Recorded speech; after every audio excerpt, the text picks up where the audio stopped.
Hace unos 450 millones de años, ninguna vida animal ni vegetal habitaba en la superficie de los continentes. La tierra firme no era más que un inmenso desierto. El océano, por el contrario, rebosaba vida. En aquel entonces, nuestros antepasados eran una especie de peces primitivos. Pero muy pronto tendrían que abandonar este medio en el que la vida había aparecido por primera vez. Los movimientos permanentes de la corteza terrestre iban a obligarles. Los continentes derivaban y la placa oceánica se elevaba a sacudidas. Los peces tuvieron que adaptarse.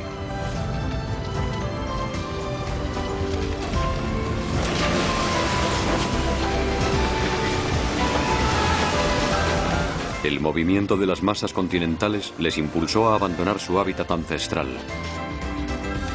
Pero esta terrible prueba fue justamente el origen de un salto evolutivo formidable.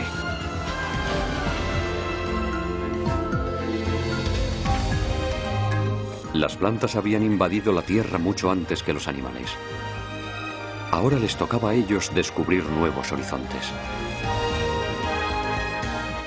Nuestros ancestros desarrollaron entonces pulmones, luego pies y manos.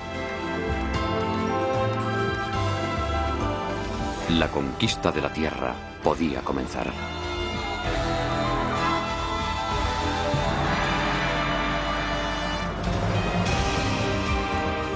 Planeta Tierra.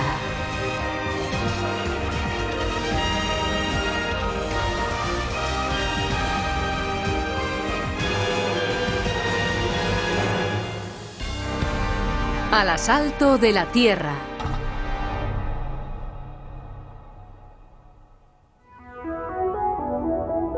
Así era nuestro planeta hace 450 millones de años, antes de que la vida se aventurara fuera del agua.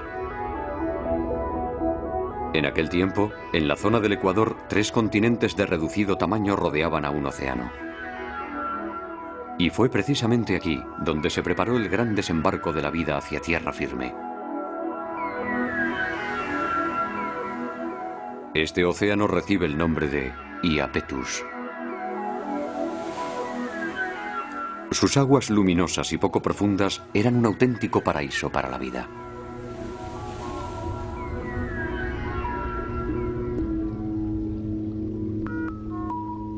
Formas de vida muy diversas evolucionaban entre los inmensos arrecifes coralinos de este Edén acuático.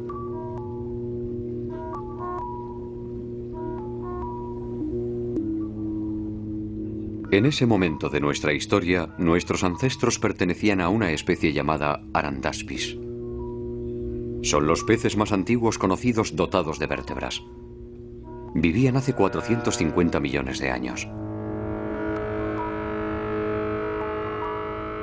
Estos torpes nadadores de unos 20 centímetros de largo no poseían aletas.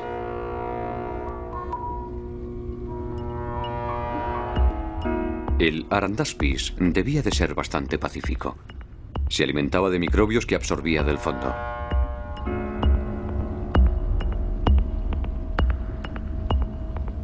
Pero esta vida paradisíaca no iba a durar mucho tiempo para los peces.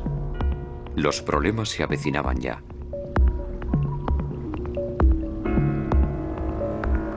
¿Qué tipo de problemas?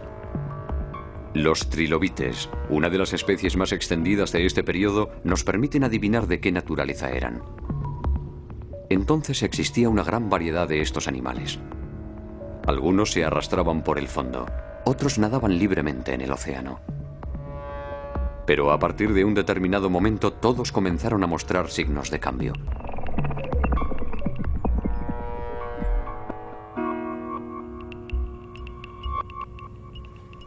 El profesor Richard Fortey del Museo de Historia Natural de Londres habla de una auténtica convulsión en la morfología de los trilobites.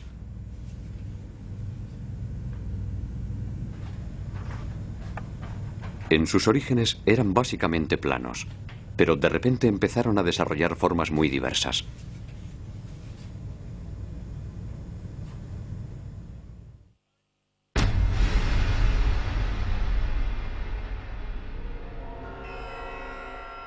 El Dicranurus, por ejemplo, apareció hace 400 millones de años. Las espinas que cubren su cuerpo le dan un aspecto extraño. ¿Qué pudo originar un cambio tan profundo en los trilobites? Podemos asegurar casi con certeza que se trata de una reacción defensiva ante una mayor presión ejercida por los distintos predadores. En otras palabras, la vida se había puesto un poco más difícil para los trilobites y una de sus respuestas fue mejorar su caparazón protector. ¿Por qué la vida se había vuelto más difícil en el océano primordial? Según el profesor Fortey, se debió principalmente a la disminución de las aguas poco profundas que habían proporcionado un hábitat ideal a numerosas especies. Estamos en Shropshire, al oeste de Inglaterra. Hace 440 millones de años, estas tierras se encontraban exactamente en el Ecuador. Una parte del océano Iapetus las cubría. En esta cantera caliza existen numerosas pruebas de la antigua presencia de un rico ecosistema oceánico. Fíjese en esto, es extraordinario. Es una cadena de corales tabulados. La presencia de estos corales fosilizados sugiere una gran abundancia de vida. Su tamaño indica que se estuvieron desarrollando aquí durante varios siglos.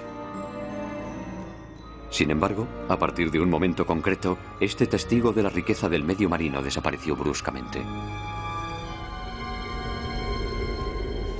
No quedó ni rastro de este mar idílico. Pero esta vez, ni el impacto de un asteroide, ni los avatares de la vida fueron la causa de tal conmoción. El cambio vino del interior del planeta.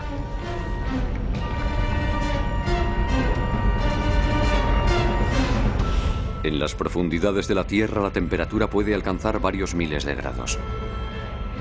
Este calor extremo provoca un lento movimiento de convección del manto terrestre.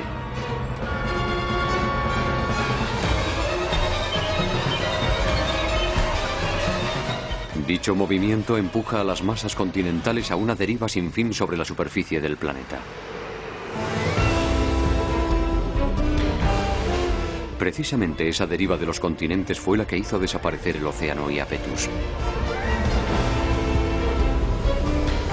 Las tres masas continentales que lo rodeaban se acercaron entre sí.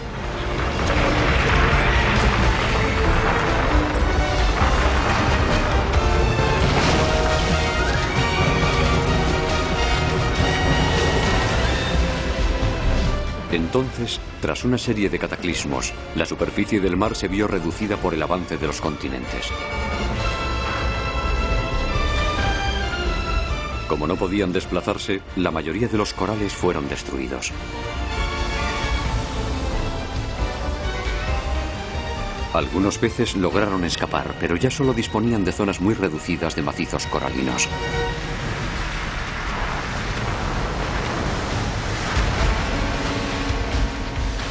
Los continentes se desplazan solamente algunos centímetros al año.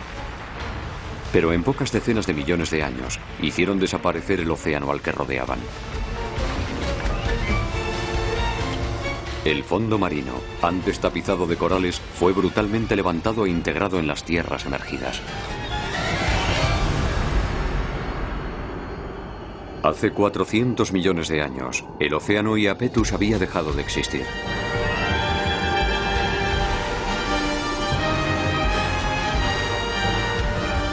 Las tres masas continentales se juntaron en un solo continente. Solo su contorno albergaba todavía los mares coralinos que constituían el hábitat privilegiado de trilobites y de peces.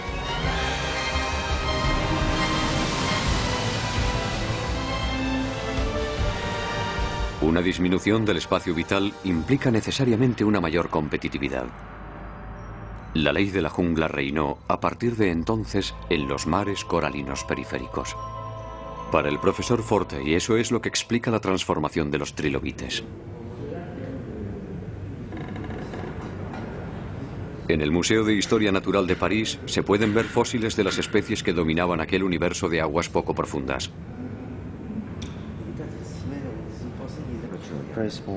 El profesor Daniel Gouget es un experto conocedor de los dueños y señores incontestables de aquel medio.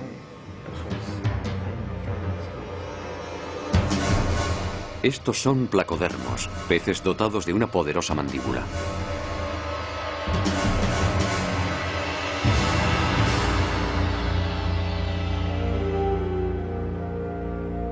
El particular esqueleto del placodermo no se encuentra en ningún otro pez. La parte anterior de su cuerpo estaba protegida por verdaderas placas de armadura ósea. Y en la boca, en lugar de dientes, dos huesos planos funcionaban como una cizalla. Provistos de estas armas, los placodermos se adaptaron a todos los ecosistemas de aguas poco profundas hasta convertirse en los amos de los mares.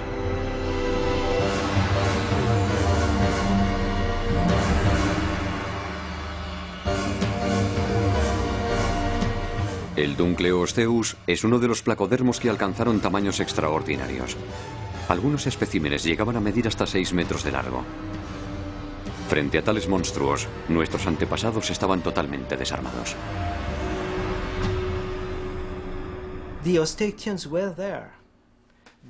También estaban los osteictios, pero vivían bajo el dominio absoluto de los placodermos, mucho mejor adaptados a toda clase de ecosistemas. Representaban entre el 75 y el 80% de los vertebrados que se podían encontrar en los depósitos devonianos. Nuestros antepasados osteictios se veían ensombrecidos por estos placodermos que les impedían desarrollarse. No tenían más remedio que evolucionar para sobrevivir. 60 millones de años más tarde, el Pacífico Arandaspis se había convertido en un pez llamado Eustenopteron. Dotado de aletas, era un eficaz nadador. Pero no era una baza suficiente para dominar la competencia que reinaba entonces. En estas aguas, donde los peces gigantes eran los reyes, el Eustenopteron debía superar otra etapa.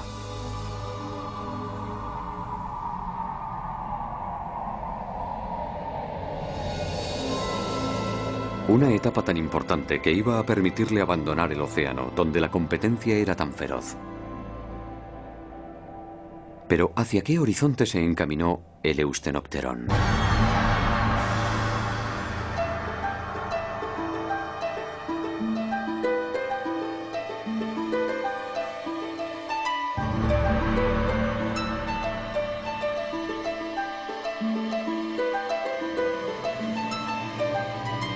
Este mapa puede ayudarnos a responder a la pregunta. Muestra la posición actual de los sitios donde han sido descubiertos fósiles de Eustenopteron y de sus descendientes.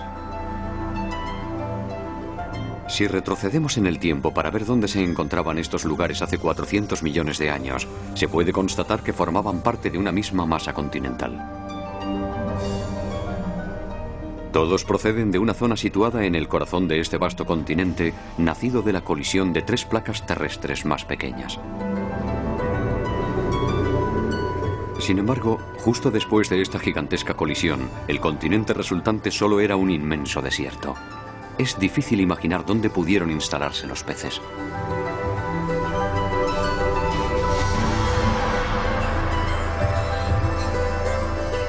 En un entorno tan hostil, ¿dónde lograron encontrar refugio nuestros antepasados? Un indicio nos lo proporciona la cadena montañosa, a lo largo de la cual fueron encontrados todos los fósiles, ya que nos señala precisamente el lugar de la colisión de los continentes originales.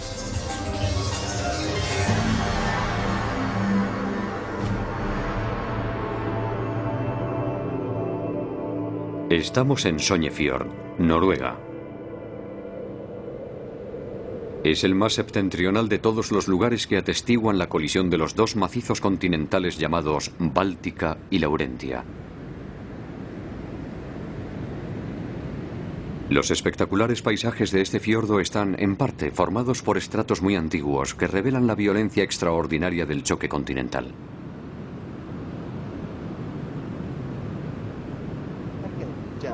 Esta curvatura visible en los estratos es un pliegue. Nos muestra cómo se comporta la superficie de la Tierra cuando chocan dos continentes. Las rocas más sólidas se doblan como un malvavisco bajo la enorme presión ejercida durante largos periodos de tiempo.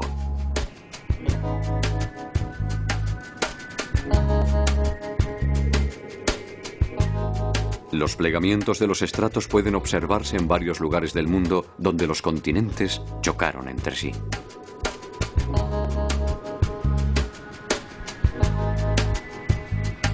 Es el caso de Monreith Bay, en Escocia. Hace 430 millones de años, este lugar formaba parte del océano Iapetus.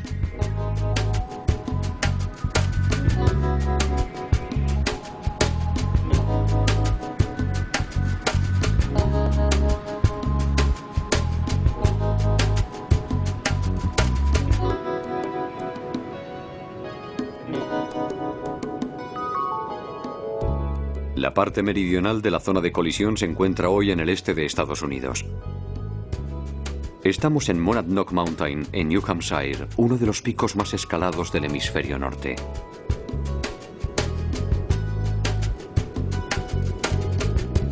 Cerca de la cima a la que están a punto de llegar excursionistas se ven claramente las huellas de los pliegues en la roca.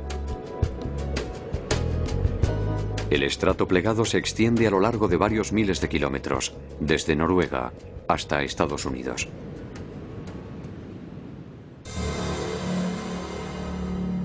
La fuerza colosal que provocó estos pliegues modificó igualmente el medio ambiente terrestre.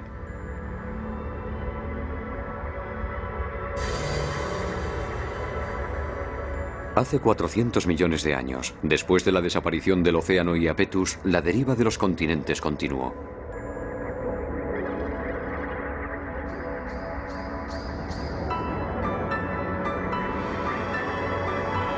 En cada punto de contacto, la Tierra, empujada por uno y otro lado, se fue elevando progresivamente.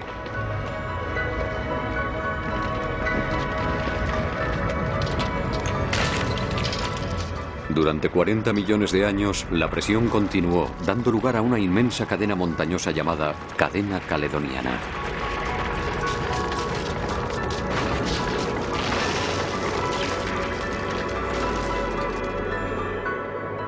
Los científicos creen que era tan alta como el Himalaya actual, con numerosos picos por encima de los 8.000 metros.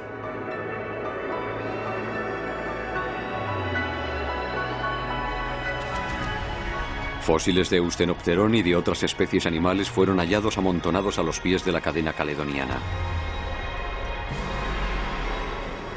¿Por qué precisamente en este lugar? Cuando apareció esta inmensa cadena, se convirtió en un nuevo obstáculo que impidió el paso de las nubes, y torrentes de agua se precipitaron por sus laderas.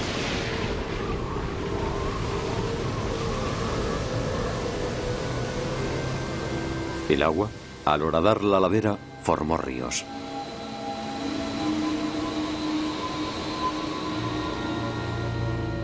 Un nuevo mundo de agua dulce hacía su aparición por primera vez en el interior de la Tierra.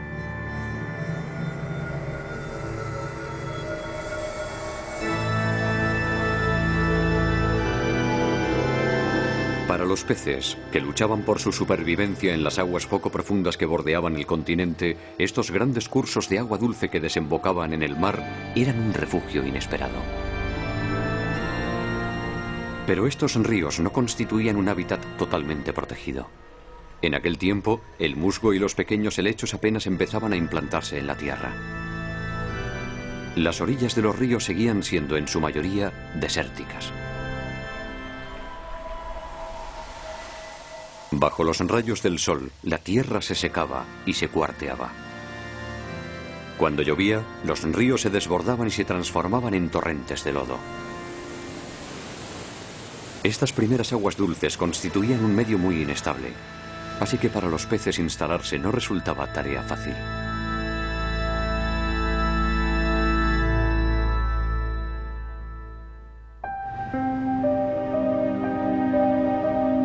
Lo que convirtió este entorno hostil en un medio más acogedor fue la vida misma.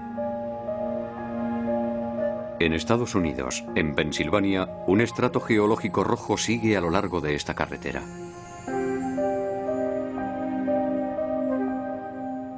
Hace 370 millones de años, esta colina se encontraba al pie de las montañas caledonianas y por ella discurrían grandes ríos.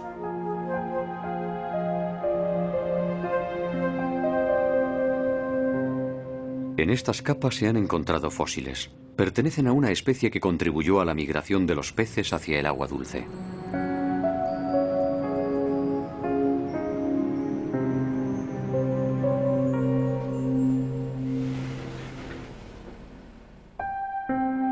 Estos fósiles son de una planta llamada Archaeopteris.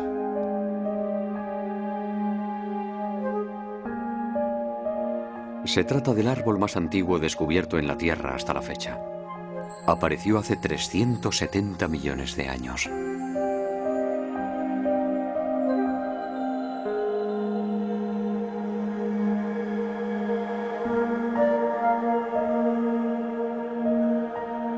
El Archaeopteris se parecía a una conífera. Fue el primero en la historia de la Tierra en poseer un tronco.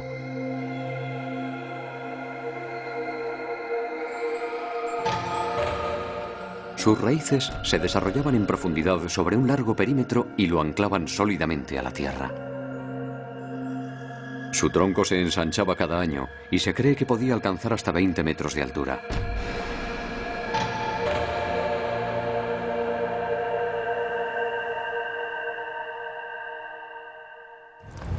Okay, Chuck, let's see.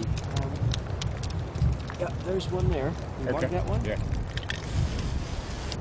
Okay, and let's see. Gotta get the light right. Yeah, there's another one.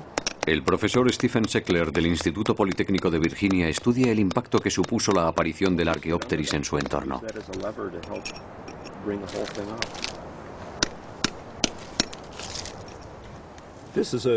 Es una hermosa cepa de Archaeopteris, muy representativa de los árboles de aquella época.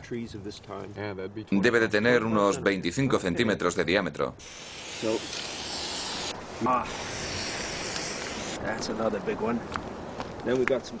Los científicos marcan el emplazamiento que ocupaba cada árbol para intentar evaluar la densidad de este bosque. El Archaeopteris no encontraba en la Tierra ninguna otra planta de gran tamaño y colonizó rápidamente todas las orillas de los ríos.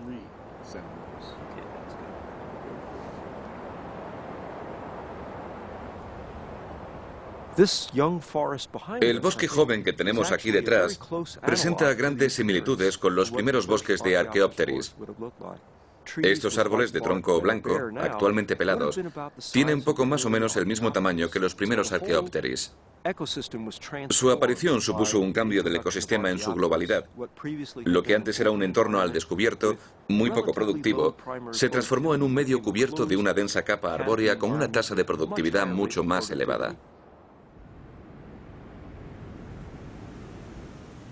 Antes de la aparición del Archaeopteris, el interior de los continentes era un entorno hostil para los animales. Pero a partir de entonces, las tierras áridas se cubrieron con los primeros bosques de la Tierra.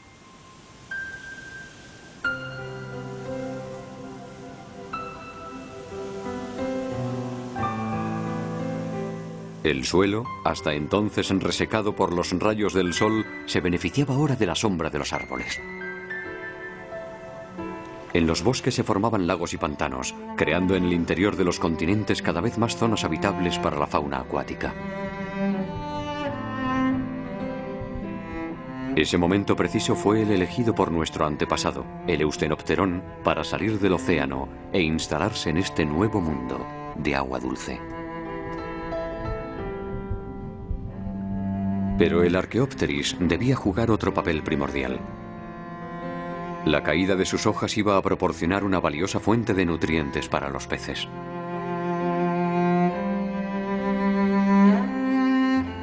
Las hojas del Archaeopteris, descompuestas por las bacterias, pasaron así a alimentar a la fauna acuática.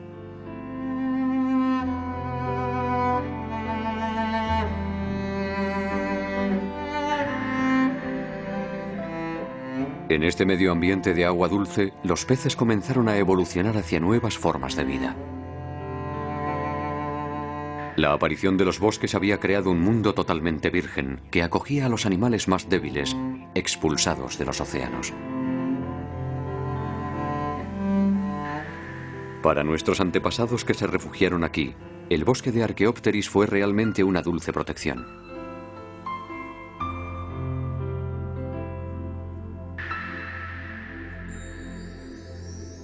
Pero su nacimiento no solo había creado las condiciones para dar un nuevo salto evolutivo, también trajo consigo su ración de catástrofes. ¿A qué nuevos problemas se enfrentó la vida en estos pantanos recién creados? En Sudamérica se encuentra la respuesta a esta pregunta.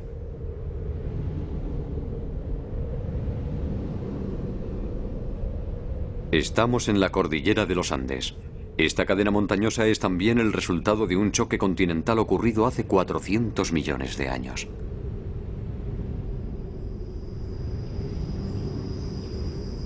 Al pie de estas montañas existe igualmente un mundo de vastos bosques y de fértiles cursos de agua. Es la Amazonia.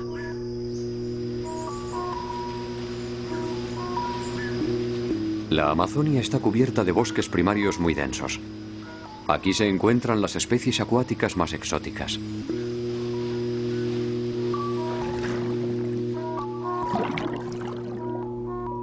La armadura de este pleco recuerda sin duda a la de algunos peces prehistóricos. Y el majestuoso arowana presenta unas características únicas. La Amazonia es un verdadero santuario para las especies de agua dulce.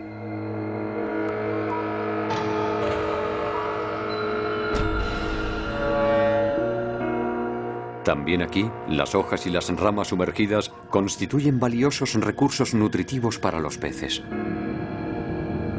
La materia orgánica proporcionada por los bosques alimenta a toda la riqueza del ecosistema amazónico. A la sombra de los Archaeopteris, nuestros ancestros conocieron sin duda un mundo parecido a este.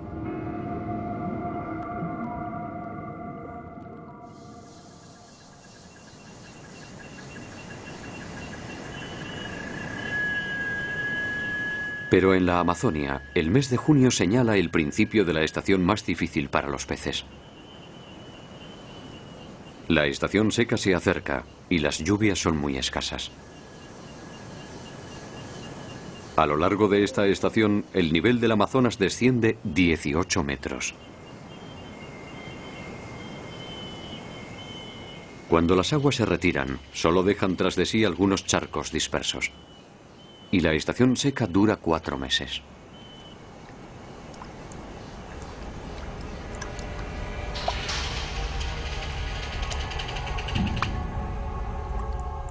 Estos peces vienen a respirar a la superficie porque las concentraciones de oxígeno en el agua son insuficientes.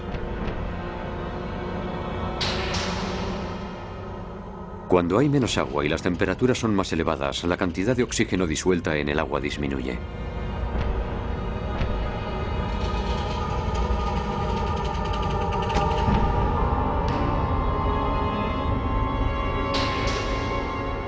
Hace 370 millones de años, este fenómeno de estaciones secas afectaba igualmente a los santuarios de agua dulce. Al contrario que en los vastos océanos, el medio ambiente de los ríos y los lagos era bastante precario y regularmente el agua escaseaba de forma dramática.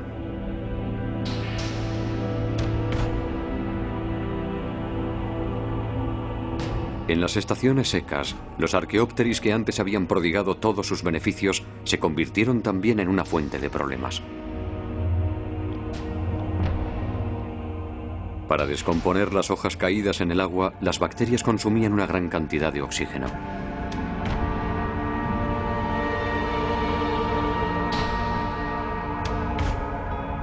El gran desafío al que se enfrentaba la vida en este entorno de agua dulce era, pues, la rarefacción del oxígeno.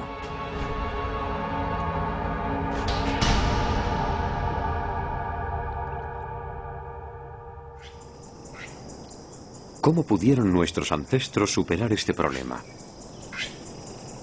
Nuevamente, la respuesta la encontramos en la Amazonia.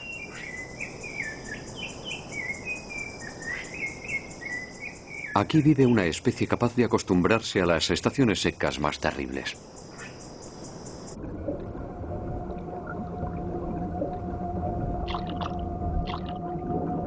Este pez que acaba de asomar la cabeza fuera del agua respira por medio de pulmones. Es un dipneo. Este tipo de pez no se preocupa por el nivel de oxígeno del agua, pero si no sube a la superficie para respirar en el exterior, se ahoga. Estudios recientes han demostrado que el dipneo es uno de los parientes más cercanos de nuestros antepasados que vivían en la época de los Archaeopteris.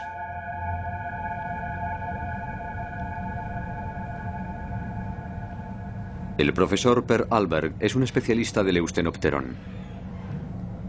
Cree que también él debía estar provisto de pulmones.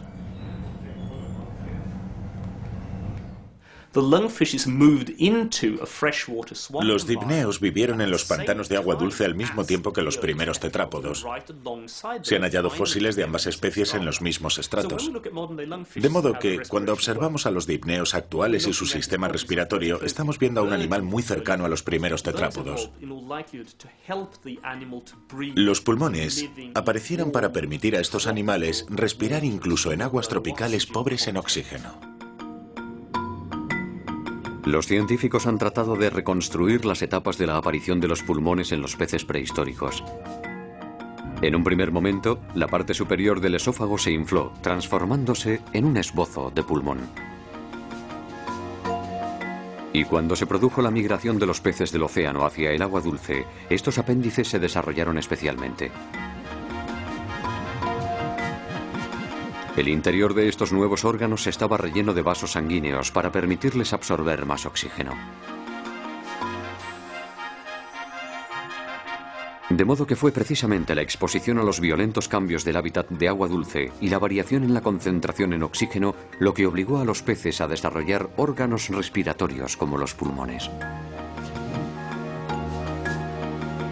Esta adaptación iba a facilitar el siguiente salto evolutivo. A partir de ahora, la vida podía abandonar su cuna oceánica para extenderse prácticamente por todos los hábitats, tanto en la tierra como en el aire.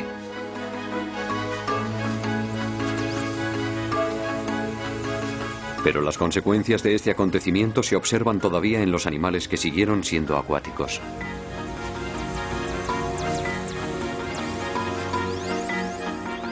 La mayoría de los peces que existen actualmente son, en realidad, descendientes de los primeros dipneos que se establecieron en agua dulce. Sus vejigas natatorias no son sino una evolución de los pulmones primitivos.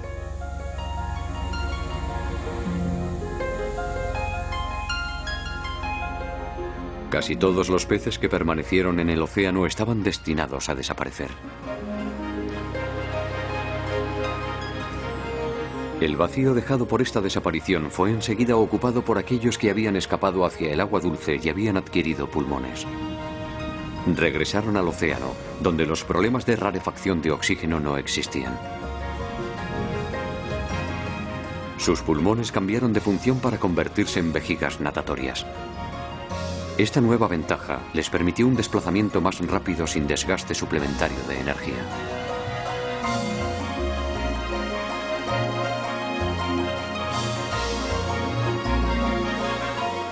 A los pies de la cadena caledoniana, este nuevo mundo de bosques y de agua dulce fue nuestra segunda cuna después del océano primordial.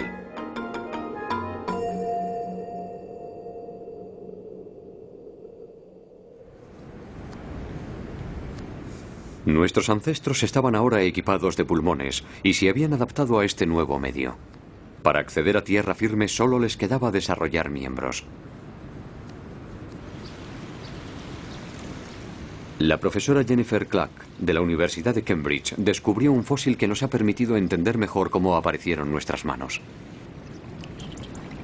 En 1987, mientras realizaba excavaciones en distintos lugares del mundo, descubrió en el este de Groenlandia un fósil en un estrato de 360 millones de años de antigüedad. Se trataba del fósil de un animal llamado Acantostega. Un fósil particularmente valioso porque se trataba del único en el mundo en haber conservado la morfología completa del animal. Para su sorpresa, el animal poseía visiblemente manos y dedos. Es la más antigua forma de vida provista de manos descubierta hasta el momento.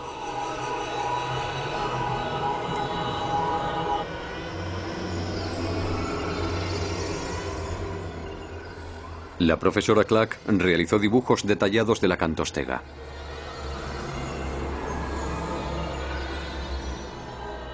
Era un animal extraño, parecido a un pez, pero dotado de pies y de manos. Medía aproximadamente 1 metro de largo. Su cola se parecía a la aleta caudal de los peces, pero su cráneo era más sólido que el de un pez y su cuello era, sin duda, articulado.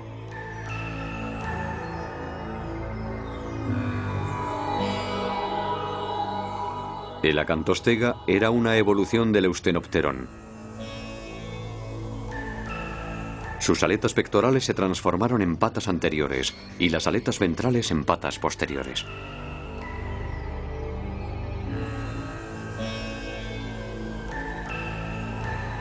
¿Qué había pasado en los últimos millones de años para provocar semejante evolución?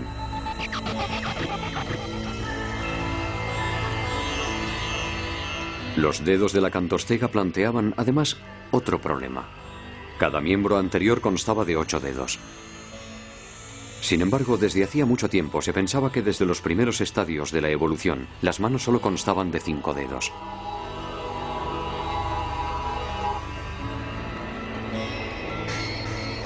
Los científicos también creían que las manos provistas de dedos solo habían aparecido después de que los animales se instalaran en tierra firme. El hallazgo de una criatura acuática con 8 dedos conmocionó al mundo científico. Se trataba de un descubrimiento revolucionario que obligaba a replantearse la aparición de la mano. Fue algo extraordinario, ya que hasta entonces se creía que los dedos habían sido siempre 5, que no podía haber más.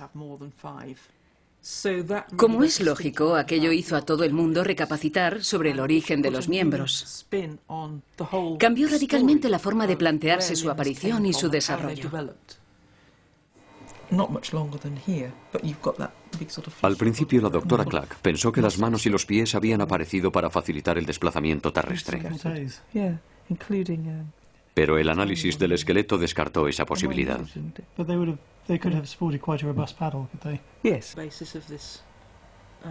La forma en que los brazos estaban unidos al cuerpo contradecía flagrantemente esa hipótesis.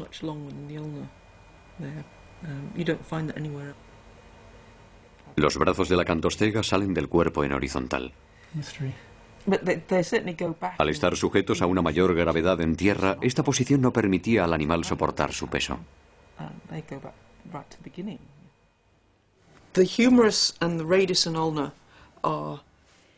El húmero y el radio forman un ángulo que no permite al miembro doblarse así. Las articulaciones que tenía aquí y aquí sugieren que el brazo debía llevarse de lado y, por tanto, no podía soportar ningún peso. Si no le servían para desplazarse en tierra firme, ¿para qué le servían los brazos a la acantostega? Unos científicos hicieron análisis del esqueleto y realizaron una simulación del movimiento del animal. Pero el resultado, en lugar de aportar respuestas, planteaba aún más preguntas. He aquí una simulación del movimiento, tal como lo describen los estudios de la profesora Clack. El acantostega parece retorcerse para avanzar. Este movimiento sugiere que no debía ser un buen nadador. Para nadar eficazmente, es preferible carecer de miembros para limitar la fricción del agua.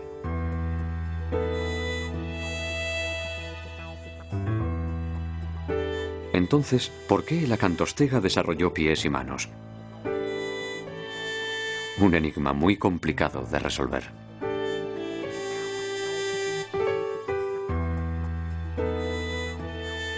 La solución iba a encontrarse en un lugar inesperado, Red Hill, donde se habían descubierto los fósiles del primer bosque de Archaeopteris.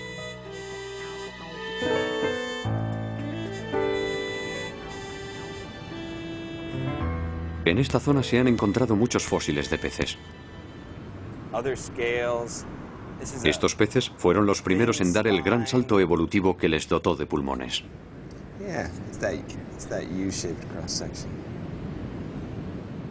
En 1998, el profesor Ted Dessler de la Academia de Ciencias Naturales de Filadelfia descubrió unos dientes de pez muy grandes. Miden más de 8 centímetros de largo.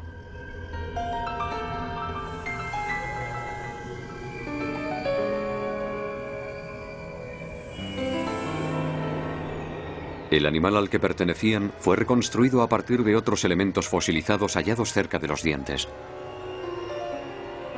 Se trataba de un enorme pez de 5 metros de largo, totalmente cubierto de escamas rígidas.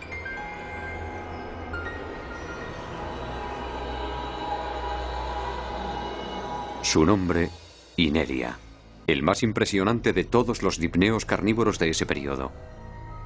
En aquel entonces era sin duda el rey de los ríos.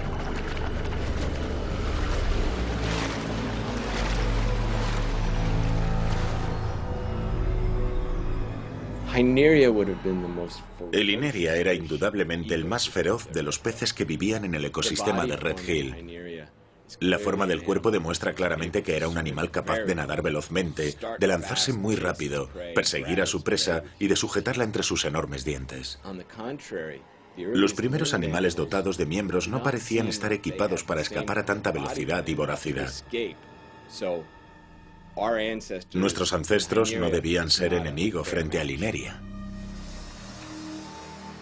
En aquella época, el hábitat de los ríos, que había sido durante un tiempo refugio seguro frente al océano, se convirtió en un entorno mucho más competitivo, donde cada uno debía nuevamente luchar por su supervivencia.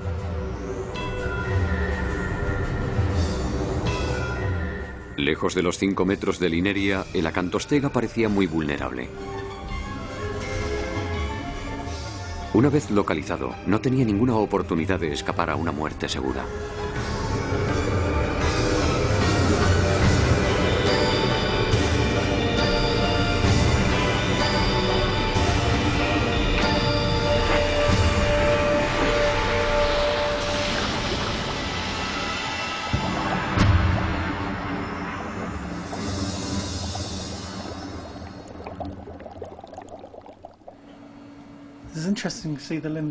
¿Cómo pudo entonces sobrevivir un ancestro tan débil?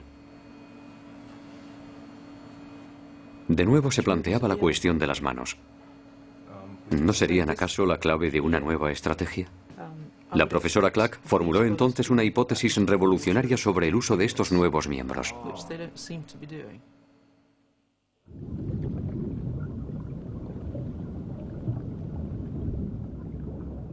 Este pequeño pez que podemos observar en la actualidad fue el que la puso sobre la pista.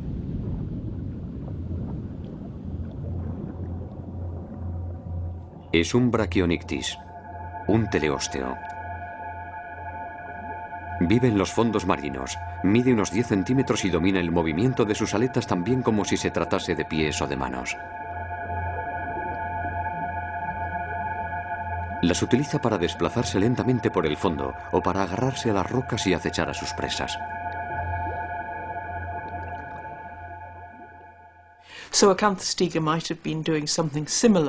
El acantostega se comportaba tal vez de la misma forma en los ríos pantanosos. Podía apartar la vegetación del fondo, cosa que no puede hacerse con aletas. Hay que suponer que era un medio ambiente tropical, parecido al de la selva amazónica. Por lo tanto, era un entorno pantanoso, lleno de vegetación submarina y de hojas caídas de los árboles que bordeaban las orillas. Casualmente, los primeros árboles aparecidos en la Tierra, los Archaeopteris, tenían otra característica que iba a resultar muy útil a los seres vivos. Cuando sus hojas caían, lo hacían con su rama. En aquel tiempo, grandes cantidades de ramas se apilaban probablemente en el fondo del agua.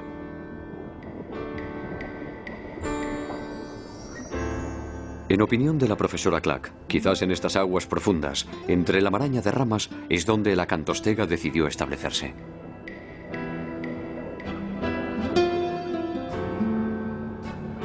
Disponía de pocos medios de defensa, así que había abandonado las zonas de nado libres en medio de las lagunas o de los grandes ríos para llevar una vida más discreta cerca de las orillas.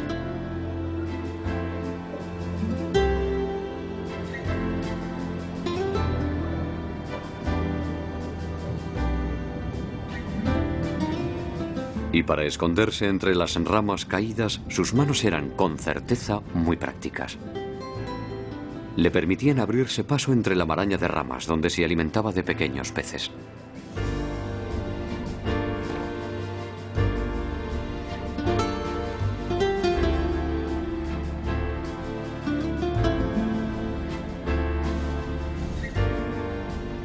De este modo, cuando nuestros ancestros se enfrentaron a la amenaza de los predadores gigantes como el Ineria, no intentaron competir equipándose de dientes aún más temibles, sino que optaron por una vía más pacífica, evitando la confrontación.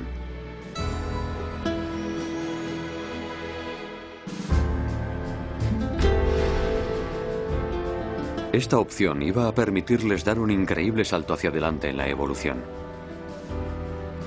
Gracias a las manos que le permitían abrirse paso entre los ramajes, el acantostega pudo vivir en las aguas poco profundas de los ríos al abrigo de los peces más grandes.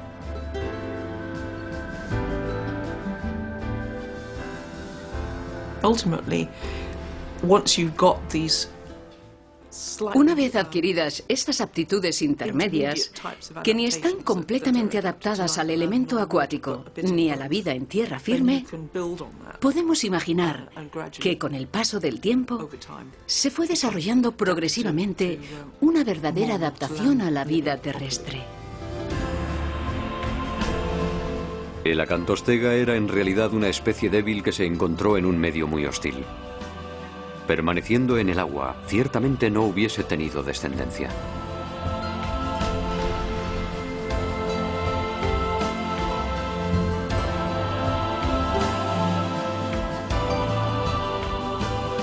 Pero a partir de un cierto momento, su mirada se dirigió hacia una nueva frontera. Y después de muchos millones de años, consiguió franquearla. Nuestros ancestros estaban preparados para vivir en tierra firme.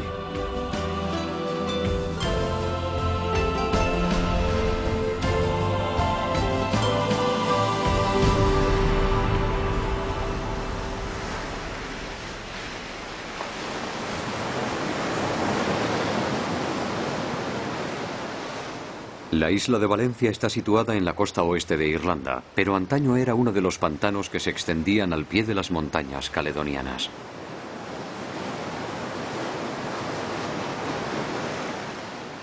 En 1992, gracias a unas excavaciones realizadas en estas costas, se descubrieron unas huellas dejadas por nuestros lejanos antepasados.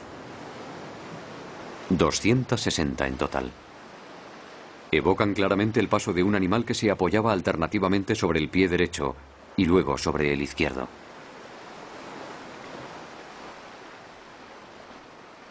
Constituyen las huellas de pasos más antiguas encontradas en la Tierra.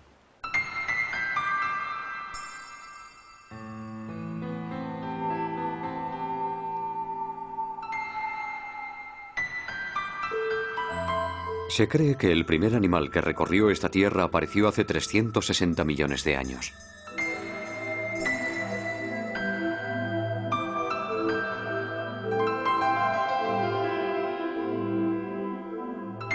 Medía aproximadamente 1 metro de largo y recibió el nombre de Pederpes. Era uno de los descendientes de la acantostega. Un animal frágil que había logrado la hazaña. La conquista de la tierra firme por esta especie única fue una verdadera proeza que daría lugar a todas las especies de vertebrados terrestres.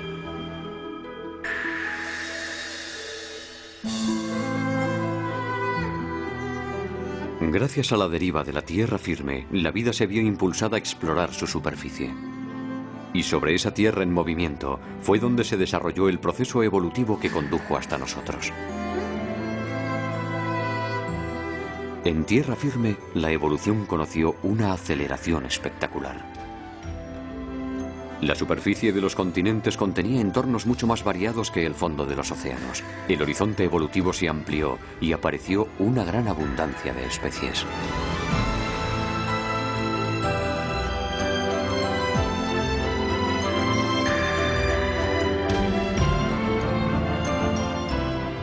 Muy pronto nuestros antepasados iban a conocer otra revolución ligada a los árboles. Fue hace 60 millones de años. Esta vez los árboles fueron las angiospermas, árboles portadores de frutos.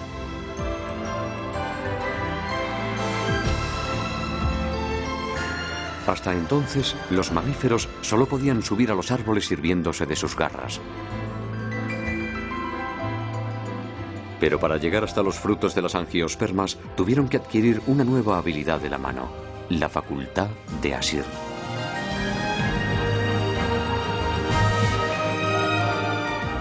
Cuando el pulgar cambió de posición para permitir a la mano coger cosas, la era de los primates, nuestra familia, comenzó. Al dejar los bosques, los hombres desarrollarían aún más la habilidad de la mano para crear todo tipo de cosas. Las manos iban incluso a adquirir la posibilidad de expresar sentimientos y emociones. Nuestras manos son el resultado de la continua evolución de la vida. Son la herencia que nos legaron los antepasados que se refugiaron en los pantanos hace 400 millones de años.